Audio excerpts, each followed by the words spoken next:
Hello Greeters, balik lagi di channel kami nih. Segmen kali ini kita akan ngobrol santai lagi dengan salah satu siswa yang saat ini sedang kuliah S2, Master Degree, jurusan Manajemen Pendidikan dengan pengantar kuliahnya Bahasa Mandarin. Keren ya, siswa ini kebetulan kuliah masternya di Central South University atau CSU, atau yang sering disebut Zhongnan Daxue di kota Changsha, China. Tentunya nih Greeters, banyak hal yang menarik untuk kita bisa kulik bareng-bareng.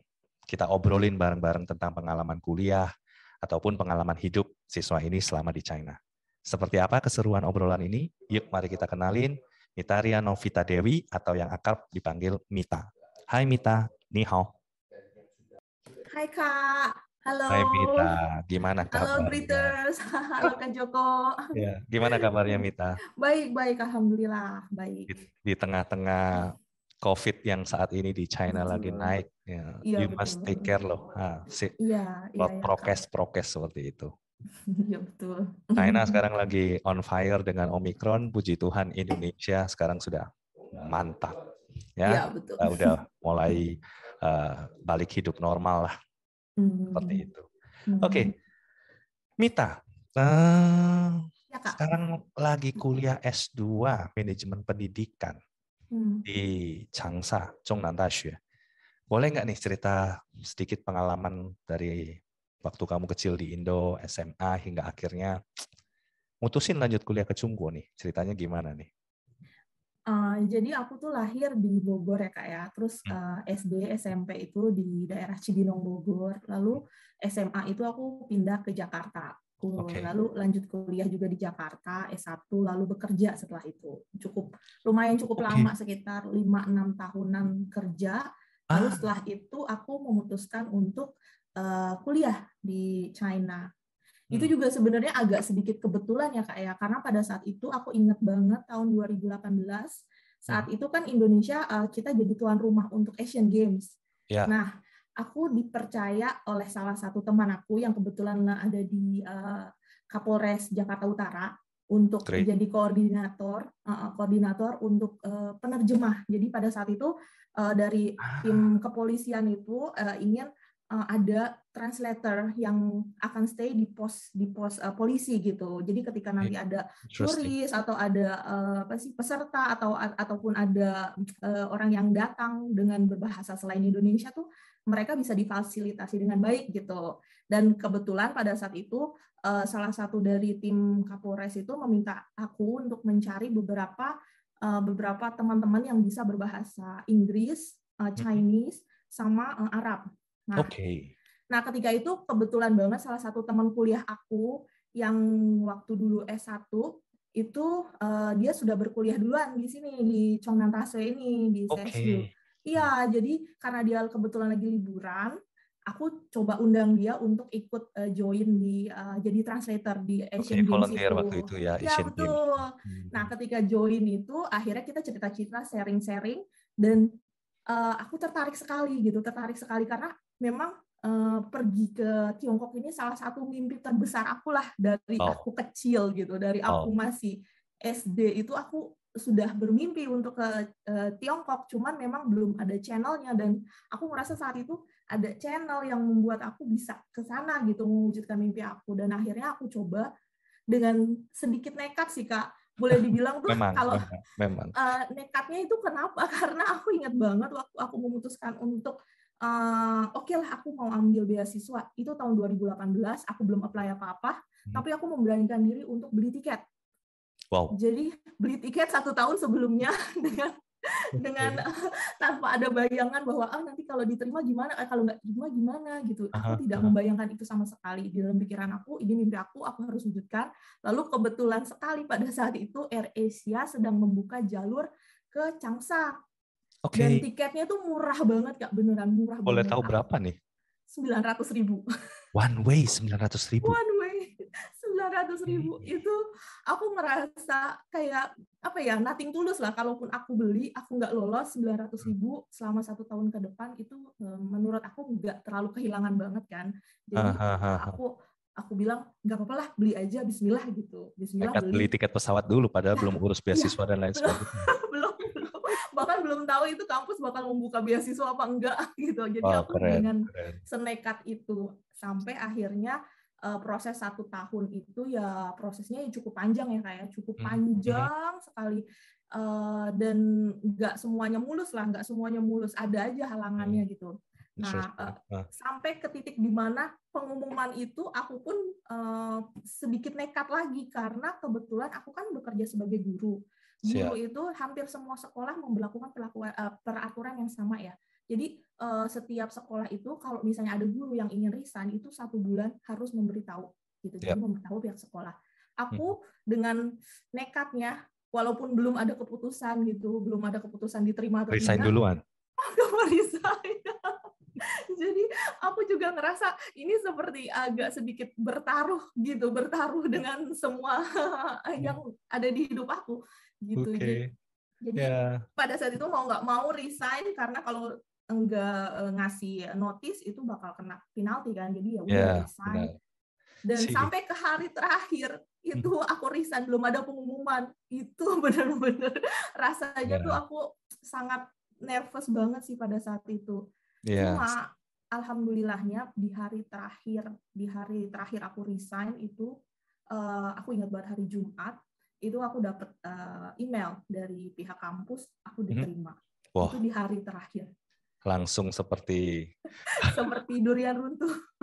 Seperti langsung dapat jackpot. Ya, si Graders. Ya, Mita ini termasuk salah satu orang yang memiliki jiwa fighter ya.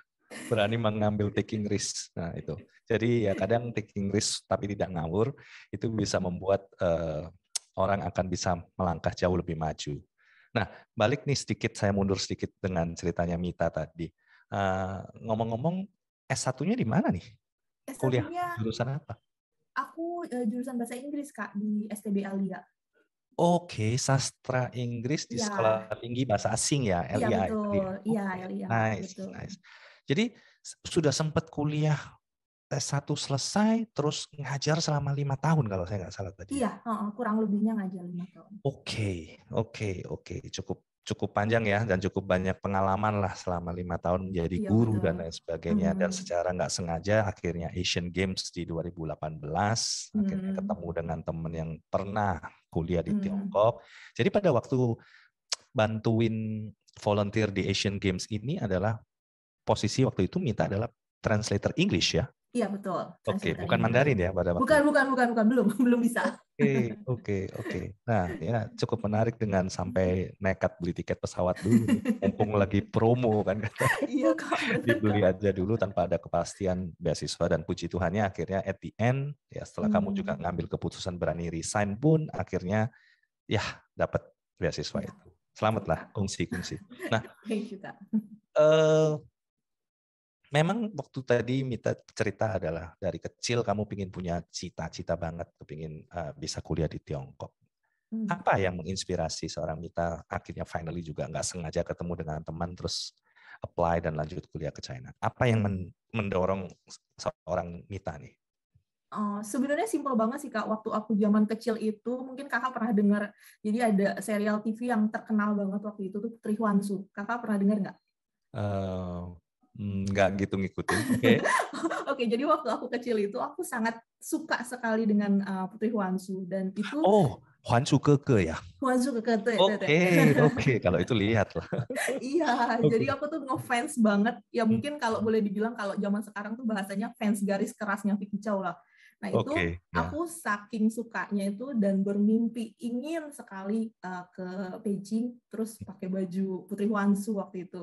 Pengen banget waktu zaman kecil, dan itu hanya mimpi anak kecil lah yang berharap semoga ya suatu saat bisa gitu. Walaupun nggak pernah berpikir sih 20 tahun kemudian itu benar-benar terrealisasi, nggak pernah berpikir. Iya. Keren ya. Vicky Chow itu Chow Wei namanya ya. Iya, Chow Wei, betul. Nah, kebetulan saya akhir 90-an itu saya kuliahnya di Beijing, dan kampus saya ini cuma nyebrang jalan dengan Beijing Dianying Xueyuan, Beijing Film Academy. Pada saat itu Vicky Chow masih di sana. Jadi namanya waktu itu masih, cerita ya, intermezzo waktu itu namanya masih seorang mahasiswa ya. Kita paling suka kalau makan makan siangnya nggak di kantin universitas kita nih. Saya nyebrang ke kantin Universitas Beijing Film Wah, Academy karena cantik-cantik di sana. Jadi sambil makan, kita sambil cuci mata nih lihat-lihat. Oh, keren, keren. Karena di wah, situ kan artis semua, talent-talent semua. ya Kak. Heeh, heeh. Saya Terus tinggal jalan kaki. aslinya gimana, Cawi? Memang Cantik. cantik, matanya Oh gede. my God. Ya, Oh my God, aku belum kesampaian, Kak. oke, oke. Oke, balik deh, balik. Oke, oke, Ini oke. permisi dong, ntar ngomongin ke artis lagi. Eh, pada waktu di eh, Changsha ini di Zhongnan Daxue, Hmm. awalnya kuliah apa nih? Sampai Aku sekarang ini bisa S2 nih. di Chongnan Taswe dari awal kan aku ngambil jurusannya manajemen pendidikan ya Kak ya. Karena memang aku bilang kan aku sempat ngajar 5 tahun dan dari situ tuh aku kayak menemukan passion aku di dunia pendidikan gitu. Jadi makanya ketika dapat kesempatan untuk kuliah lagi dan kebetulan memang di sini ada jurusan yang berhubungan dengan pendidikan, itu aku coba lebih fokus ke situ. Gitu. Oke, jadi dari awal sudah langsung di Zhongnan Daxue ini ya? Iya. Awal itu memang tujuannya ke Chongnan Taswe. Jadi sekarang S2 Jiaoyi Guanli. Nah, sebelumnya apakah dapat pelatihan bahasa Mandarin juga sebelum S2? Iya, dapat, tapi di kampus yang sama, di Chongnan Taswe juga. OK，jadi 一开始中南大学你读了1年的这个汉语，对吗？汉语课，对。OK，完了之后就是上这个硕士。专业的课是。哦，厉害，很佩服。没有厉害。Kalau gini Graders, kita ngobrol-ngobrol begini, sudah S1-nya sastra, background-nya sastra Inggris, pernah ngajar, tentunya guru Inggris bukan? Iya. Nah, ngajar 5 tahun sebagai guru Inggris, nah sekarang memperdalam Mandarin dan S2-nya tetap di bidang pendidikan, manajemen pendidikan. Mungkin nggak ada salahnya nih Graders kalau saya panggil namanya Mita Laoshi. Wah, thank you Kak. Aku tersanjung ini. 你是一个老师。以前是。Oke, terlihat. Oke. Nah, ya udah ngobrolin tentang major, kemudian sekarang ini S2. Nah, bisa cerita nggak pertama kali pengalaman kamu landing di China hingga hari ini? Itu tentu mungkin 3 tahun sudah ya, Mita? Ya, 3 tahun betul. 3年的这个时间 pasti punya pengalaman yang menurut Mita nggak enak ataupun yang menurut Mita enak. Apa itu kira-kira? Boleh share nggak? Pengalaman terbaik aku selama aku di China itu sebenarnya ketika belajar bahasa Mandarin. Jadi di kelas bahasa itu momen terindah lah. Kenapa terindah? Ada masa di mana waktu itu dari ISO, dari International Office itu mengadakan Xinian Wanghue. Itu semacam kayak party untuk anak-anak foreigner di tahun baru. Nah, itu New Year's Party-nya itu kita diizinkan untuk perform dari berbagai, ya siapa yang mau perform itu bisa perform. Nah, kebetulan salah satu lause aku itu mengajukan sebuah lagu untuk kita perform anak-anak kelas bahasa. Dan lagunya itu, mungkin kakak tahu lagunya Ayo Mama? Iya. Ya, itu. Jadi aku dan teman-teman foreigner lain itu kita menyanyikan lagu Ayo Mama, tapi memang dengan diganti liriknya. Iya, betul. Versi Mandarin. Tapi liriknya tuh lirik dari puisi terkenal di sini. Gitu. Ya.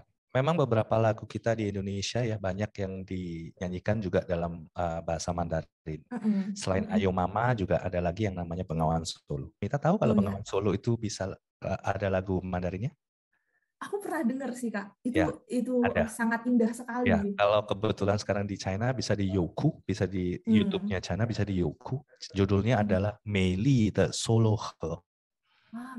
Meili de Solo He. Ya, itu versi Bengawan Solo tapi full Mandarin.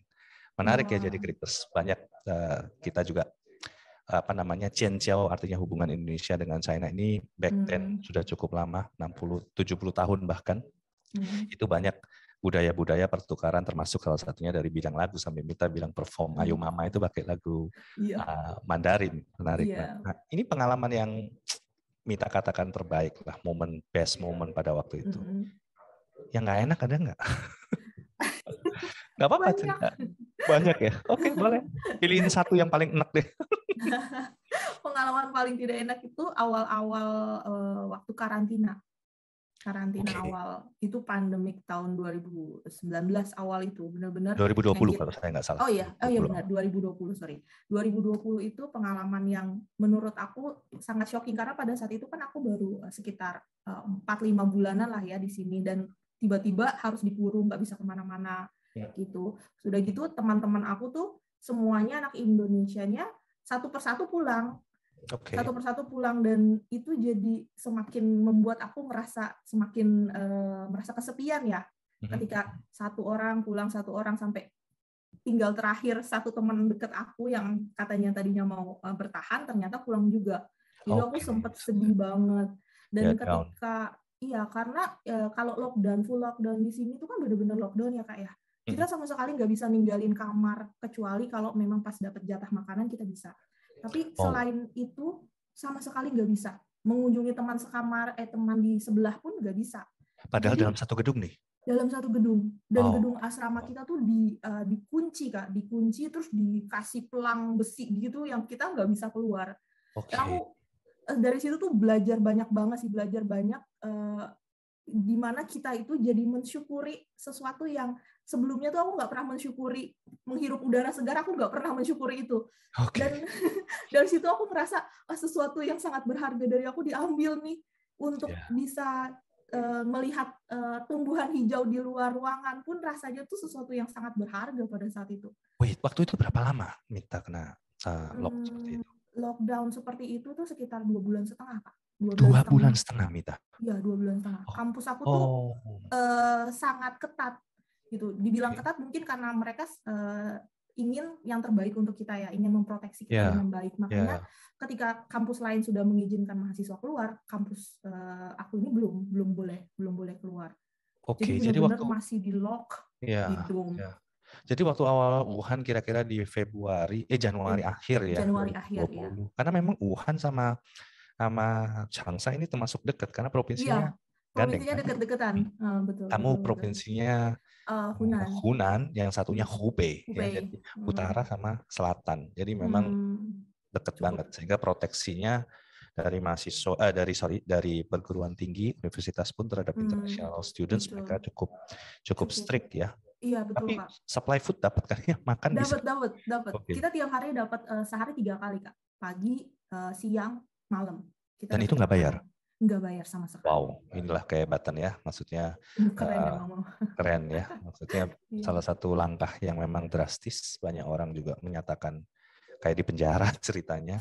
Tapi demi kebaikan sih tentunya. Dan juga mereka bisa support makanan selama lockdown itu ya. Iya betul Kak, betul. Tapi creators lihat dari sini ada suatu pengalaman yang sangat tidak mengenakan, tapi itu memberikan suatu pelajaran yang sangat berharga yang Mita katakan tadi. Cukup sentimental sih maksudnya ya.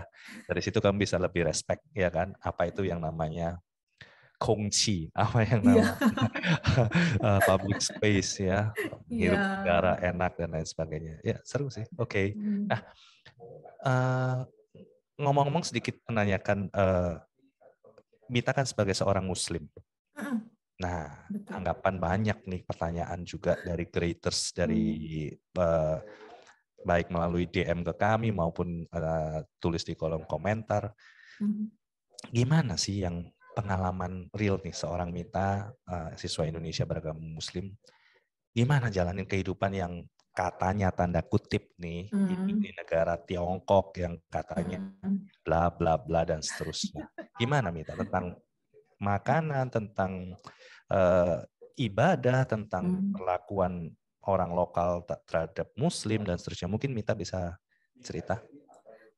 Kalau masalah makanan itu banyak ya kayak banyak makanan halal di sini, cukup banyak. Bahkan kampus aku pun punya kantin yang memang menyediakan makanan halal. Oh keren, jadi, terpisah ya jadi ya? Iya, jadi kantin di kampus aku tuh kebetulan ada beberapa gitu, ada kantin 1, kantin 2, dan ada memang satu kantin yang satu lantai itu semuanya makanan halal. Oh jadi khusus dibikinkan satu kantin khusus untuk makanan halal. Iya, si creators jadi nggak usah bingung nih kalau mau kuliah ke Tiongkok yang katanya sorry jenis makanannya semuanya kaki pendek katanya. Daging kaki pendek. Jadi kalian nggak usah khawatir, bahkan di dalam universitas pun tersedia. Kalau di luaran? Ya. Kalau di luar juga banyak, Kak. Karena makanan halal itu kita bilangnya lancolamian ya, itu terkenal sekali di sini restorannya. Itu enak banget itu. Iya, itu enak banget mie-nya. Itu banyak, cukup banyak gitu. Bahkan di satu area kecil itu bisa ada 2 atau 3 restoran yang jaraknya itu cuma 200-300 meter. Aku rasa nggak ada masalah ya untuk makanan ya, untuk makanan. Terus kalau untuk masalah ibadah itu aku merasa setiap aku ibadah tidak pernah dibatasi. Okay. Dan kita juga di sini ada masjid di Kota Changsha. Memang cuma 1, tapi paling enggak kan kita ada masjid di sini yang bisa kita datangi setiap hari Jumat. Biasanya itu Jumat rame, Kak, lumayan rame, dan makanan halal tuh banyak sekali. Iya nih, seperti yang saya tahu juga bahwa setiap sholat Jumat nih, Jumatan katakanlah, nah di lingkungan sekitaran masjid itu banyak seperti bazar makanan halal ya. Tentunya ini menarik kan? Iya betul, Kak. Jadi setiap hari Jumat itu di sekitaran masjid itu ada banyak yang menjual makanan halal itu. Jadi seperti pasar kaget gitu, Kak. Oke. Jadi itu malah dijadikan salah satu wisata juga untuk kami yang Muslim, untuk wisata kuliner setiap hari Jumat gitu. Ya, katanya termasuk ada makanan kecilnya, makanan manisnya, sampai makanan besarnya. Iya betul Kak. Dan banyak makanan olahan juga yang halal. Jadi kayak seperti ayam potong yang halal, bakso halal, terus Wow, keren. ada dumpling yang halal, itu banyak di sekitaran masjid. Jadi kita juga bisa beli untuk masak di rumah gitu. Ya, si creators, jadi jangan khawatir ya. Pengalaman asli, pengalaman otentik yang dirasakan oleh Mita sendiri, yang kebetulan siswa Indonesia beragama Muslim dan tinggal di Tiongkok. Jadi tidak ada halangan sama sekali, baik dari sisi untuk makan, cari makanan halal, bahkan di sekolah pun ada kantin halal yang menyediakan khusus untuk siswa yang beragama Muslim. Nah, juga ibadah dan seterusnya. Nah, pas momen nih kita pas waktu ngobrolin ini, saat ini kan lagi di bulan Ramadan. Nah, puasa gimana nih kalau di China? Kalau udah mendekatin mau ke arah summer gini, biasanya waktunya panjang ya. Cerita deh. Betul, Kak. Jadi kalau tahun ini kebetulan di sini tuh Ramadannya itu mulai masuknya ke musim spring ya, ke musim semi. Jadi enggak ke summer. Cuman beberapa tahun yang lalu itu aku sempat ngalamin summer. Puasa di summer itu sangat tough, aku bilang. Karena kita imsaknya pun jam 3 udah imsak. Jadi mau nggak mau jam 2 itu harus sudah makan sahur. Ya betul. Tidurnya juga jadi agak nanggung kan, Kak. Jadi bingung gitu. Kalau misalnya jam 11 belum tidur itu bingung mau tidur lagi cuma sejam 2 jam. Jadi mau nggak mau lanjut gitu. Jam 3 kita sudah imsak, lalu buka puasanya itu sampai hampir jam 8 ketika panjang. Jam 8 malam? Ya. Wow. Karena jam 7:30 itu masih terang, gimana kita mau makan? Jadi itu sempat puasa yang terlama yang menurut aku. Alhamdulillah tahun ini itu karena adanya di bulan April itu masih masuk ke spring, jadinya kita agak sedikit lebih pendek, Kak. Kita imsaknya itu jam 4:30, hampir sama kayak di Indo. Terus bukanya memang agak panjang, jam 7 lewat itu baru buka. Tapi menurut aku itu masih mending lah ya, masih tidak cukup panjang sekali. 15 jam itu masih oke lah. Wow, ini bagi kata seorang Mita, karena sebelumnya sudah di training dari imsak jam 3 subuh, akhirnya buka puasa jam 8 malam. Ya. Iya betul, jadi dari yang hard dulu, baru lama-lama ke agak sedikit pendek gitu, jadi lebih terbiasa. Ya, ngomong-ngomong kalau misalnya puasa sekian panjang waktu di summer itu akan lebih luar biasa karena cuacanya udah panas ya kan. Betul. Terus kemudian puasanya panjang. Nah, ini kayaknya enak nih Mita. Puasa waktunya lebih pendek, cuacanya juga sejuk kan. Ya, betul Kak. Menurut aku sih puasa tahun ini tuh puasa yang sangat nyaman ya. Lalu karena kondisi sekarang juga kan kita nggak bisa terlalu bebas kemana-mana kan, karena seperti yang Kakak tahu juga kan di sini kita lagi ada sedikit masalah dengan virus Omicron yang mau nggak mau mahasiswanya juga belum bisa bebas seperti biasanya. Jadi kita ada di rumah, terus di daerah kampus yang kebetulan kampus aku tuh cukup rindang ya, cukup rindang. Jadi tidak terlalu panas gitu. Untuk menghadapi puasa juga tidak terlalu seberat sebelumnya gitu. Ya. Semoga deh, saya doakan semua puasanya lancar, Amin, barokah ya, amin. Thank jadi you diberkatin. Kak. Nah, ngomongin kondisi COVID saat ini especially di Changsha, di Universitas kamu. Apakah sekarang mobilitas Mita masih bisa keluar-keluar kan? Artinya bukan, karena kita tahu di Shanghai kan ekstrim ya lockdown-nya. Iya, betul, Nah, kalau betul. di saat ini nih, di tanggal 23 April 2022 pas kita ngobrol ini, gimana keadaan di Changsha? Kalau di Changsha itu sudah masuk ke normal ya Kak ya. Cuman mungkin yang seperti aku bilang sebelumnya bahwa kampus aku ini sedikit protektif dibandingkan kampus yang lain. Kalau kampus yang lain sudah memperbolehkan mahasiswanya untuk keluar, sedangkan kampus aku itu masih belum gitu. Jadi untuk keluar pun kita harus izin, boleh, cuman memang harus ada izin dari lawsuitnya, dari supervisornya kah, atau dari konselornya kah gitu, untuk memberikan izin. Untuk ke supermarket pun kita harus izin, masih izin. Cuman untuk keluar asrama, karena lingkungan sekolah kan cukup besar Kak, jadi di sekolahku tuh ada McDonald pun ada, terus ada kafe-kafe kopi, lalu ada toko-toko roti, jadi cukup lengkap. Jadi tidak perlu keluar pun di dalam kampus sudah ada gitu. Ya, Jadi tapi tetap bisa boleh kan keluar ya Mita ya? asal izin. Asal izin sih Kak. Kalau nggak izin itu konsekuensinya cukup berat sih. Jadi aku ngerasain ada perbedaan antara pandemik yang dulu awal-awal dengan pandemik yang sekarang. Kalau dulu kan memang full lockdown, kita benar-benar nggak bisa kemana-mana. Jadi dari sekolah sudah mencabut kebebasan kita lah ya. Kalau sekarang itu semi lockdown kita bilangnya. Jadi kita dikasih kebebasan, tapi kita punya konsekuensi kalau kita melanggar gitu. Iya, jadi kebebasan itu kalau misalnya kita salah gunakan dan ketahuan, dan itu konsekuensinya nggak main-main Kak.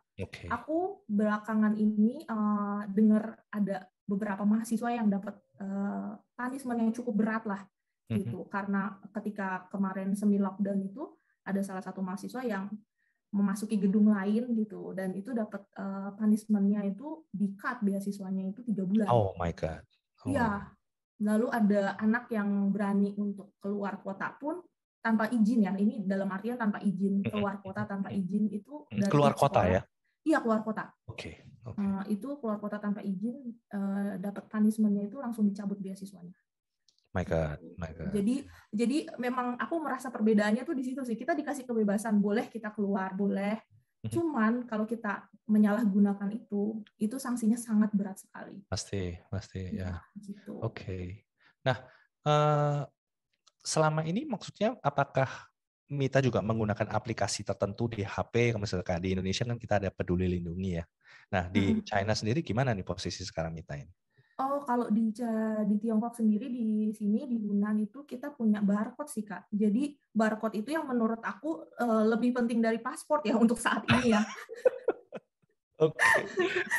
Cerita tentang barcode ini gimana? Jadi setiap warga, setiap individu itu punya barcode pribadi yang dikonek sama WeChat. Dan untuk memasuki suatu gedung, untuk memasuki apapun tempatnya, itu kita harus scan.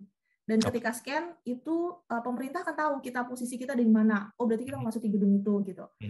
Dan barcode itu ada 3 warna, hijau, kuning, merah.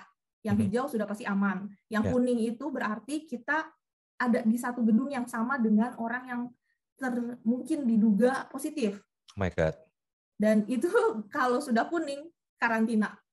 Apalagi merah. Kalau merah itu sudah pasti ada orang positif dan kita di gedung yang sama dengan orang positif itu. Oke. Apakah Mita pernah ngalamin kuning? Belum pernah, nggak berani Kak. Karena sekarang ini kalau misalnya barcode itu sampai kuning, ya sudah bisa jadi akan di lockdown, bisa sampai di karantina itu bisa sampai 1 bulan.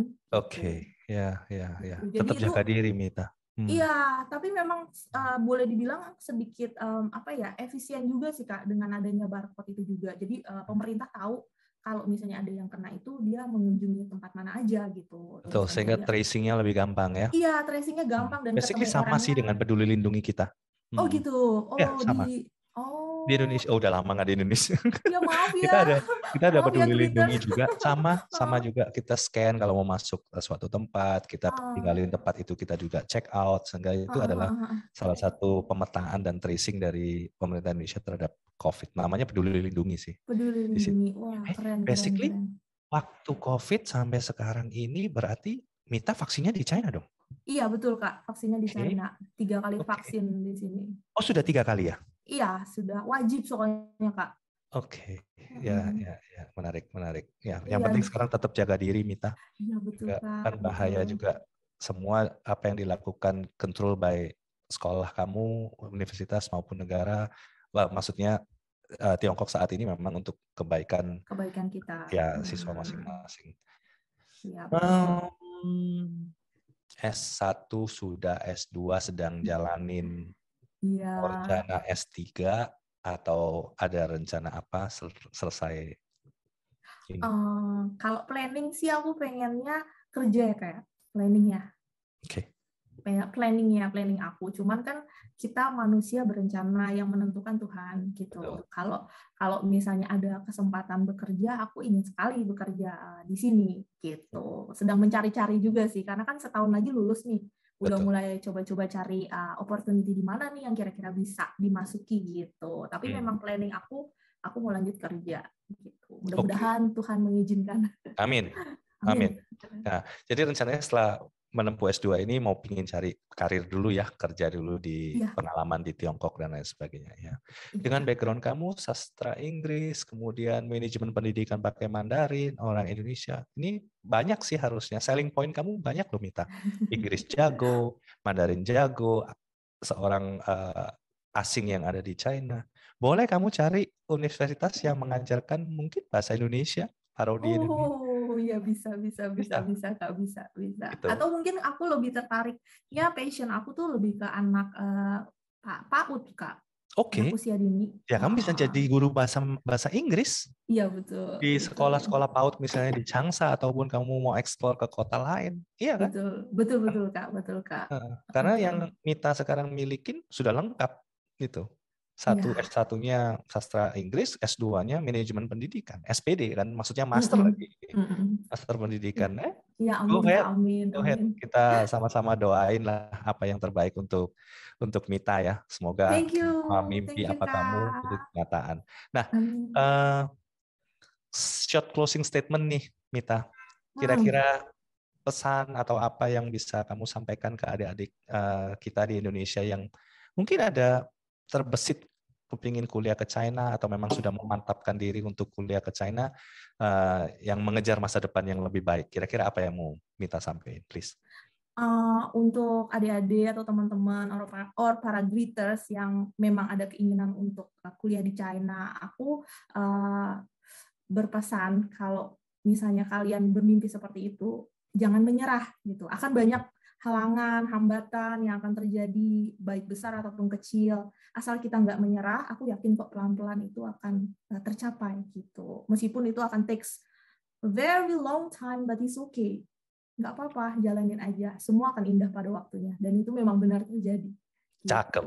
See, greeters. Jadi pesan dari Kak Mita, jangan pernah menyerah ya.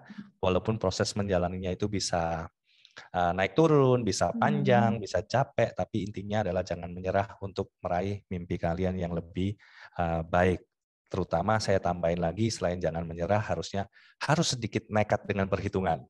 Iya, betul. Seperti Mita tadi di awal, ada nekatnya nih, tapi dengan perhitungan. Oke. Well, thank you so much Mita atas waktunya. Semoga obrolan kita sharing-sharing ini juga bermanfaat buat teman-teman creators di luar sana ya. Seperti itu. Once again, thank you so much ya. Thank you juga Kak, udah diundang. Terima kasih semuanya. Terima kasih all the team and greeters. Bye-bye. Bye. Jadi greaters, itulah obrolan singkat kita dengan Mita. Semoga apa yang kita bicarain tadi bisa bermanfaat untuk kalian semua, memberikan insight yang lebih.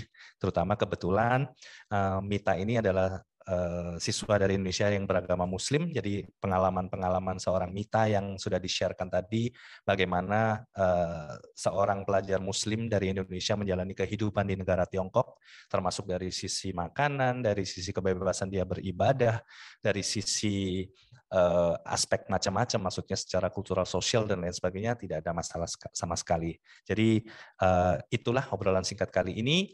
Bagi creators yang merasa suka dengan video ini, please to share ya, like dan subscribe sekalian nyalain lonceng notifikasinya agar video-video kami berikutnya kalian juga tidak akan ketinggalan.